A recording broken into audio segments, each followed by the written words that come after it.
Good morning, and welcome to our continuing series, Interviews with Disciples and Devotees. I'm grateful to say that Madhusudan has agreed to a third interview this morning.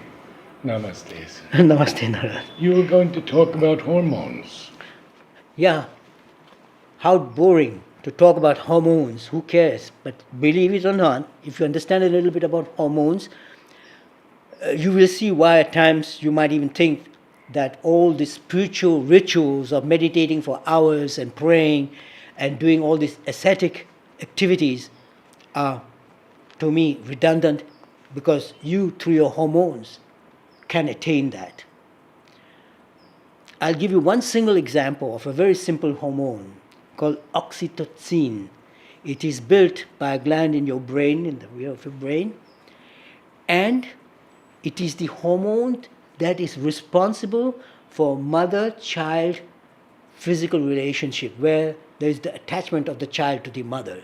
For instance, when the mother to the newborn baby offers her breast, the milk that she starts producing is an effect of this particular hormone, and it is this particular hormone in the child and in the mother that brings about the bond between the mother and child. Now, the qualities of this hormone is that of almost, you can call it morphine or heroin or the divine grace that calms you, or what you get through what you get through meditation and so on. It is a hormone called also happiness hormone. When you feel well, it makes you feel well. It's the hormone that makes you laugh, or that when you laugh, it is very strong and very present.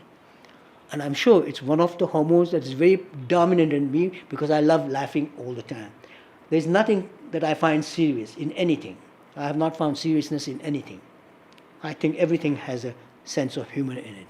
So, oxytocin is a hormone that is produced by your brain, and it produces every time you experience something pleasant.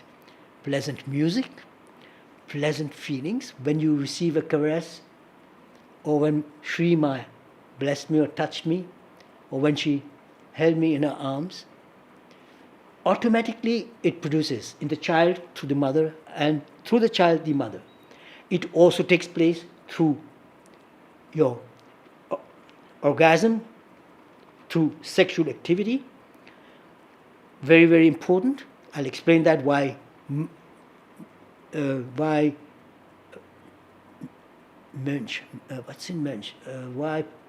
monks live in monasteries, isolated and all that, has to do with this particular hormones without their knowing it. And this hormone also takes place when you are in love, when the person you love smiles at you and you feel good and you say, I love you. This is the most wonderful hormone of the body, and it has a calming effect on you. There are other hormones that have adrenaline, for instance, that agitate you and bring up your heart rates. So this particular hormone, I said, my goodness, could replace perhaps hours of meditation in front of the samadhi. And I'm not saying that samadhi does not have energy and samadhi does not have its importance. I would even say universal importance. But leaving aside that particular notion, I see people virtually sitting for hours meditating. I know of a doctor who specializes also in homeopathy in Italy, who practices, I think he says it's Zen meditation, but he sits in front of a wall, a white wall, and for an hour or two he's sitting there staring at the wall. It gives him its benefits. I'm not denying the benefits of meditation. I'm only saying that there are things in your body that automatically does that what meditation does. It calms you down and it makes you feel good. And if you feel good, you don't need to meditate. I don't think. This is why I'm afraid that when some of my ashramite friends see that, they're going to stone me saying, hey, you're teaching people not to meditate. No, not at all. I'm trying to only explain that there are things that are just as important that can replace that. And there's nothing wrong replacing it or complementing it. So you can meditate. I know, I never meditated. And you know the story I told you in one of my last interviews, what mother told me about meditation.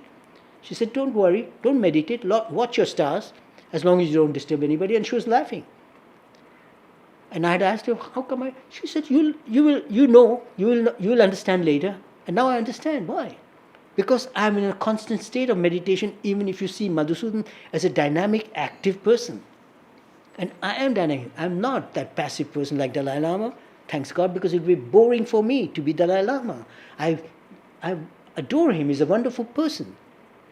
And the world is better because there are beings like Dalai Lama, But my God, I don't have to be one. So how do I go about attaining what he's attaining? Through the way I am. And you see, there are hormones in me that give me that. When I feel so wonderful about the mother, when I'm talking, when these tears come, then this bond that I feel with the mother is also part of the effect of oxytocin in me. And the doctors have not seen this value of it. And when you consider, I ask myself, why is it that monks, because I told you, I love, one of my hobbies, my greatest passion is music, especially piano, but I love music to listen to it. The other thing is writing. And something wonderful that I enjoy is thinking, not meditating, but thinking on specific subjects, like on oxytocin, what it does and all that. So then I said, hey, why is it that monks live always secluded in caverns or in monasteries up somewhere in the mountains where there is no traffic, no nothing? And I think it has to do with all these aspects of human being, this oxytocin that they need, they get because there's a peace there and all that. And they are abstinent. They don't. Sex is not permitted in religion, as you know, for people in the Christian religion, priests and nuns don't have sexual lives and so on. So how do they manage? If there's enough oxytocin, they don't need an orgasm to feel well. And also because perhaps some of these biological needs, and even that, this sex need, is a divine thing. What would happen if there was no intimate relationship between two loving people? There would be no creation. The procreation comes through this divine love. But all these things, I think about how they're positively related, and I don't see it as a stigma that there should be no sex and things of that sort. And the mother, also talking about sex, to me, she taught me totally differently about all these things. Absolutely, my goodness. And as I said, if I'd talked about these things in the open, they would have said these are lies, this is blasphemy, and they would stone me to death because they think mother would never say these, never explain me things like this. But now I'm explaining it through medicine. That I'm seeing that medical science proves to me that spirituality and medicine go hand in hand, and one without the other is less than one with the other, then we are more. Medicine is more or better with spirituality, and spirituality is enhanced through the knowledge of medicines, especially the knowledge of how this brain works, which is my specialty. That it is the thing. Mother told me, étude, regarde très bien et comprends le cerveau qui est l'organe le plus important dans cette manifestation. It is the most important organ in this divine creation, the human brain. Then everything apart from nature, everything that you see, everything, including the underwears that you are wearing, were created through the energy of Lakshmi, the divine grace that makes things happen, and through human brain, and without which nothing would take place. So hormones are very important, and if you understand them and know how they work on us, then we could also avoid a lot of illnesses. For instance, there are hormones that stimulate heart problem, that stimulate your adrenalines that are generated through your kidneys. So spirituality can help us control these emotions that are negative to your kidneys, for instance. but also the functions of optimal kidneys will help us be more serene and not be over agitated or excited and have heartbeats and blood pressure problems. And I'm sure, and I'm willing to prove to anyone and everybody, that one can work miracles and that there is no illness on this earth that man cannot cure by himself. Doctor does not cure, it is not somebody outside that cures, it is the body that cures itself. That is, the divine in us has so much power, but we don't give it enough power. We don't exercise the power that we have in us, this energy, this consciousness, this soul, l'anima. We are too concerned with our body, muscles, our six packs, how it looks there. All that is, to me, less, because if I'm not conscious of myself. But it's optimum when I'm conscious, and it gives me the best of both. How do you activate these positive hormones? Tremendously. This is where the positive hormones come together with spirituality. If you're aware of these hormones, if you're aware of what spirituality does, this state of consciousness, meditation, going to the samadhi, hey, try it. Go with the right attitude. Don't ask. Don't say, cure my tumor. Just go and become one with the energy of samadhi. And wonder, you will see how your hormones are in optimal level. And I'm willing to bet anything. I don't have money, but I would give you whatever I have to prove to you that you can do this miracle. Not me, but you. You have a problem? Come with me. Go to samadhi and do what I'm saying. Become one. And that's where Mother said, you have to dominate this brain. The brain is your worst enemy, because it's there where all these troubling thoughts come, your fears, your anger, all that. But your brain is also your best friend, because if you master it, oh my goodness, you can enjoy music, you can enjoy everything.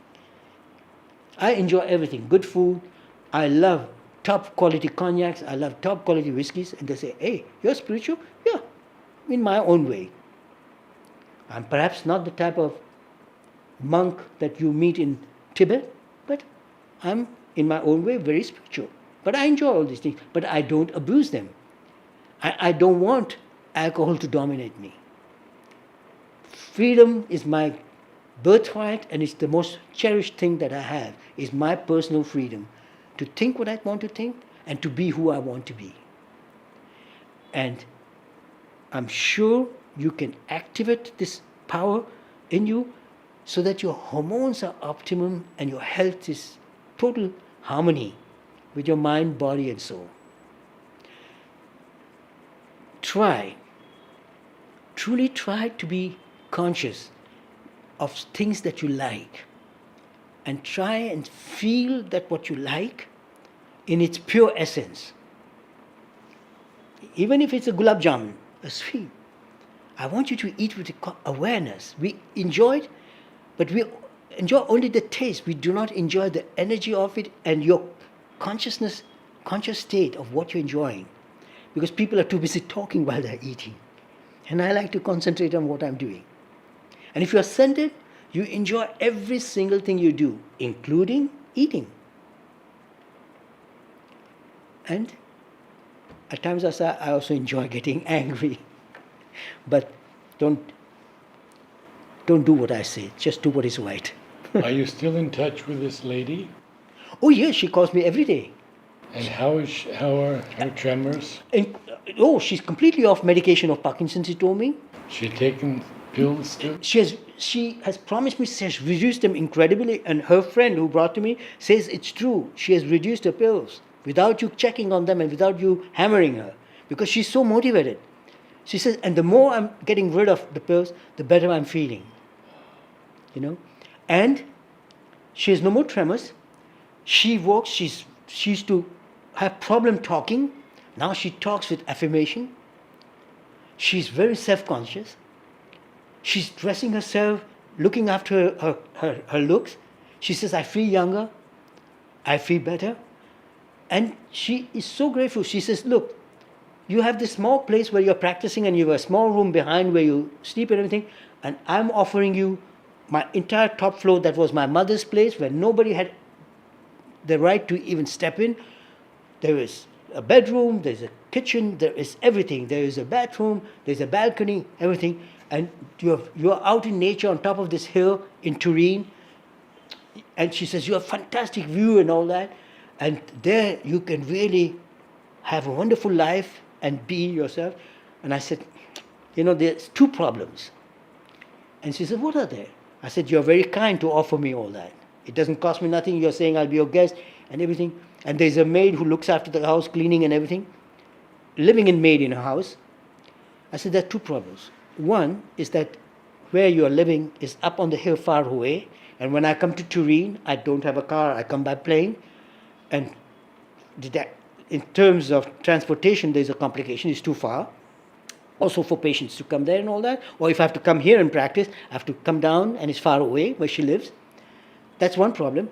And the second, even more important, I'm so happy with what I have. I have a little paradise here. I don't need to see why I have to change this paradise for another paradise. It's good where I am. And I'm too lazy to pack and go. It's just an argument. I'm really happy with what I have. It's wonderful. It's my little paradise. The moment I close the door behind me after I finish my work, I have no television, but I have a music system, very simple. But I listen to the music and I do my thinking and I do my writing. I enjoy life. Can you give us one more patient's example of how they cured themselves, perhaps of cancer Yes. or diabetes? Yes, I've had several patients. I had one patient, she was a doctor of psychology. She was diagnosed with cancer. She came to me and she says that she refuses to take chemical therapy and she wants to be treated only with alternative therapy. And I said, look, I don't do any therapies. I don't cure, I don't heal, I don't practice medicine. I teach, I give you knowledge, and you can then work with that and you can really help. And she says, fantastic, I feel already just talking to you, hearing about you, I knew that you are the right person that I can come to. And honest to God, her cancer had gone so far, even she had bone metastasis, they were very brittle. Stage 4? Oh yes, at least. But listen, I'm really, it is a fantastic story. Now what happened is that she fell and she broke her hip joint. Because the bones become very brittle when you have bone cancer also because of the metastasis and everything. And the pain is unbelievable. I have never heard in my life either animal or human being scream with pain the way she was screaming. And even high doses of morphine would not calm her. So we took her to the hospital and everything. She was in tremendous pain and all that. So they had to operate to remove it and put an artificial joint and all that. So the chief medical doctor at the hospital looks at her medical history, her results, how ill she is, and she's there in a state of coma because they had to put her in coma because her pain was too much. And he says to me, Madhusudan, what sense does it make to operate on this patient? The way it is, if she doesn't die today, latest by day after tomorrow, this patient is dead. And please don't do what I wanted to do and don't take example from me, just listen. I wanted to slap. I really wanted to slap this medical doctor. He was the chief medical practitioner there in the hospital. Primario, they called him in Italy. I was so angry, but I controlled myself. And I asked him, just give me one explanation. He says, what? You're telling me if she doesn't die today, She will die latest by day after tomorrow. Please explain me, how is it that she's still alive today and she didn't die 2 days ago? If she didn't die 2 days ago and she's alive today, how can you prove me that she will die latest by day after tomorrow? So he looked at me very amazed. He says, yeah, you have an argument. And then I said, is she a cadaver or is she a patient? Because the difference between a patient is that the patient is alive. A cadaver is only a body, dead body. It's not a patient. I can't treat a dead body. Nobody can treat a dead body. And it's a medical practitioner's obligation. And it is every single human being's right to be treated by a doctor as a patient. No doctor should ever refuse a person who's asking for medical help. And she needed medical help, and I virtually was mad. I thought I want to see that they remove his medical license to even ask such a question to me. So he understood. I said, she's alive and she's a patient. We have to do it. And believe it or not, it was not me, but it was the mother, I'm sure, or Shobanda, I don't care who. There was this divine grace that told me that no, this patient will not die. This patient will, her mother, her father was dead, her mother, all her friends, every single person was there. Everybody expected her to die. They were all prepared, they were all preparing even preparations for funeral and all that. And I told them, you people are crazy. And you know what? 3 months later, she went back to work. She was practicing. She bought a car. She got herself a little dog. A happy person. And the primario, the chief medical practitioner, asked me, what on earth did you do? I used to see her every single day. Did she have the operation? Yes, they operated. They did operate. Yes, they operated. They replaced the hip bone. She got cured not only of that, but she got cured of her bone cancer. Bone cancer. I can't believe it. This patient was very, very far away. But there is something. The soul tells the real story. Don't forget, you are not just the body that is suffering. Now it is not just your body that has the illness. You also have the soul that does not have the illness. This energy, the divine presence in you, has no molecules. It can never get sick. There is no such thing. Only biology, molecular substances deteriorate. But energy never deteriorates. Energy can only be destroyed through energy. If it's a negative energy, you can destroy it through positive energy. But otherwise, energy cannot be destroyed by itself. I have patients, I can come to a door and they recognize without seeing me that I've come. And they already say, good morning, Dr. Patel. And they can't see, they're blind, but she feels it that I've come. And she told me, I feel your presence. How can you feel my presence? It's this energy in me, perhaps. So it's not your body that does everything. There's also the soul. So if your body say, use this absolute immense power in you, it's too bad that we're so aware of our physical body. Physical education, all this is important, yes. But even in the ashram, I have not heard anybody talking of this very important interrelationship, how you can apply this divine energy in us on our physical body. And the physical body, how it promotes this particular inner energy and concerns, because we are the temple of this energy. We live in our body.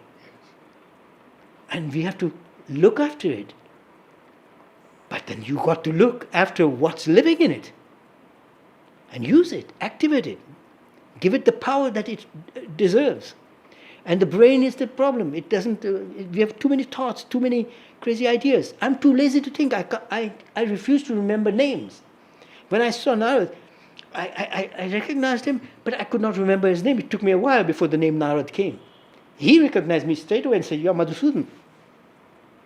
But it's redundant information, names. Yes. And now I understand why Mother said, it doesn't matter that you don't read my books and Shobinda's books. She told me that. I have told you in my other interview that she used to ask me to write. And I said, I don't want, until I finish reading the ones you have given me, I won't ask for books. She says, no, ask. It doesn't matter that you don't read them. one day you might read them. Plus, you know already what is in them. How did she specifically teach you about healing? Oh,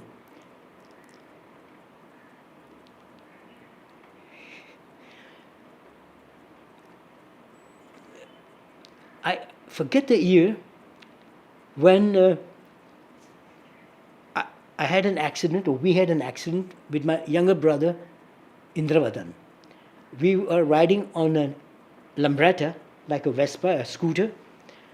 He was driving, I was sitting behind, and we were on a mission to try and make peace between our two brothers who are fighting for my dead father's property, family heritage, all for money, the two eldest brothers. So we are trying to make peace between them. So we went to one brother, then we were on our way to the second brother, when in front of the Parkashabon guest house. There's a guest house at the end of this road. Oh, yes, yes. Yeah, We it's call it Park Guest House. Park now. guest house.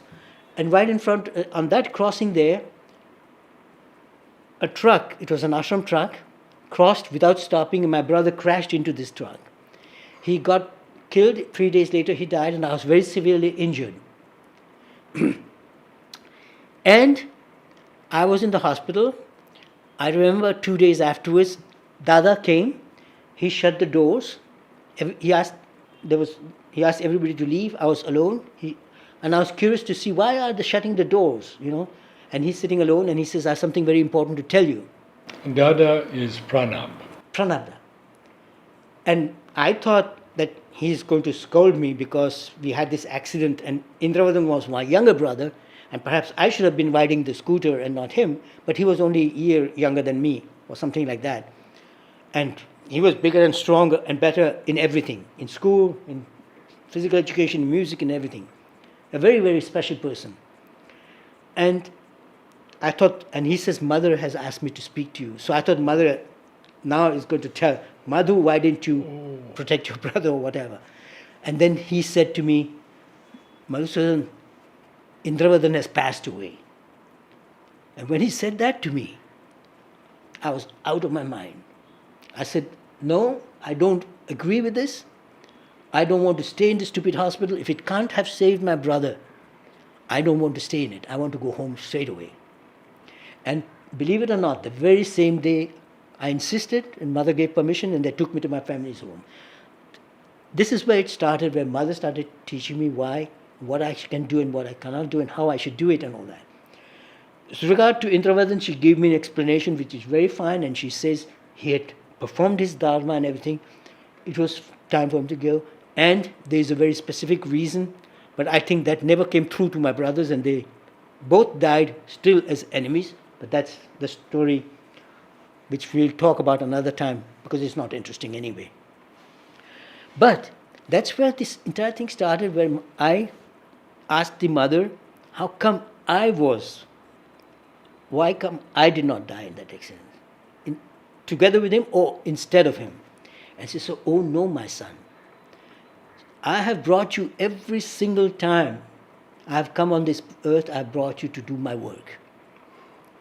And you have to do this work, and this work has to do with healing. And this is why you are healed, because your work is to heal. And this is why you didn't die. I was severely injured, but there are no damages left. Because if you call me crazy, it's not this accident that made me crazy. I was born crazy, and I love to be crazy." So Mother says, this is it. And she consistently said, because in the past, as I said, when I was a child, I used to hit a lot. She had told me, "No, these hands are for healing." Now she said, and every time I came, she spoke to me about this divine mission of helping humanity do her work and his work on a very important level, to bring this inner consciousness, this energy, spirit, soul, in true awareness of the body becoming aware, and the consciousness taking possession of the body. And she says, when you touch, you ignite, you transmit, you awaken the sleeping energies, because it's We are present in every single molecule in this world, not only in human beings. You awaken this awareness of our presence in them by touching them. And our presence is so strong, it kills the negative energy. Now, if I can cure cancer patients with this energy by destroying the energy that is the cancerous energy, it's the negative energy, through the divine energy, automatically the cancer cell that is malignant will die, but also the energy will disappear or get transformed into divine energy. And if it's not willing to transform, it gets destroyed.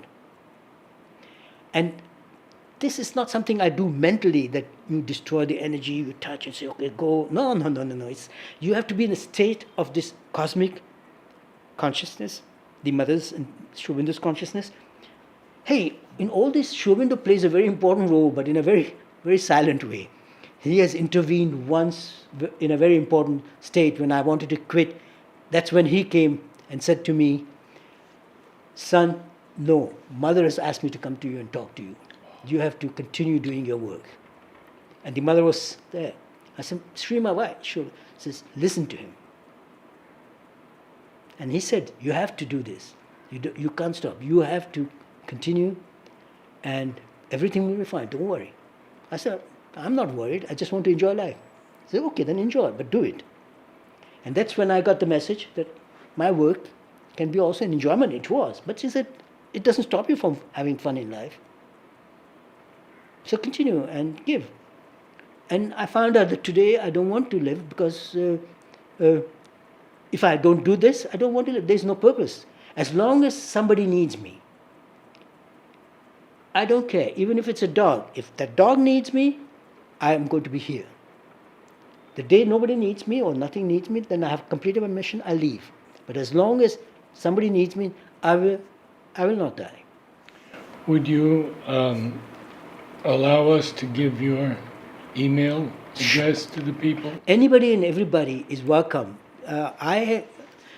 As far as you know, that I am not a master, I'm not a guru, I'm only a transmitter of knowledge. If you want, that's why I don't even use the word teacher, because I just transmit knowledge. I just transmit information, which is important to you.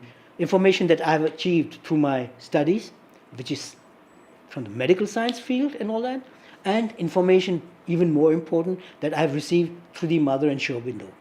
But not through their books. Please read their books. Don't ask me what mothers have said about this particular subject or that. Their books are very valuable. Please read them. It'll help them. But I am always there for anyone and everyone. And not because you have money. You should come to me because you want to heal yourself and you want to realize yourself. And you can do it, and I will only show you and teach you or give you the information you need to achieve that. So, sure, I earn my living, my patients pay me, but I say to rich and poor, if you can't, don't worry. Come all the same because you want my help. Not because you have money you come to me because you need my assistance.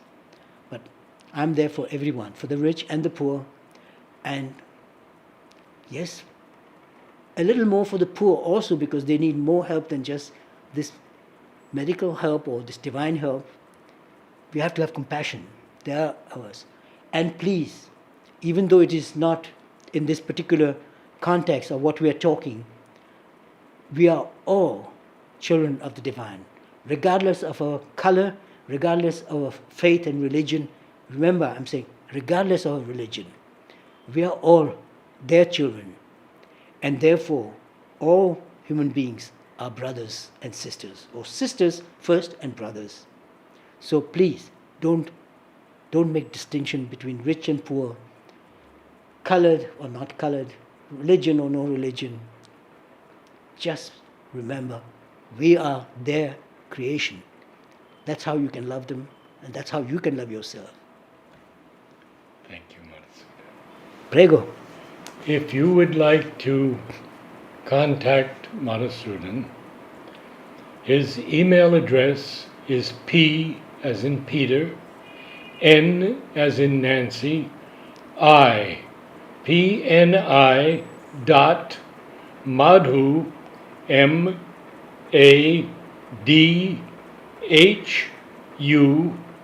@gmail.com. Namaste all. It has been a wonderful, wonderful morning for me to have Madhusudan here again. Thank you. I love you all.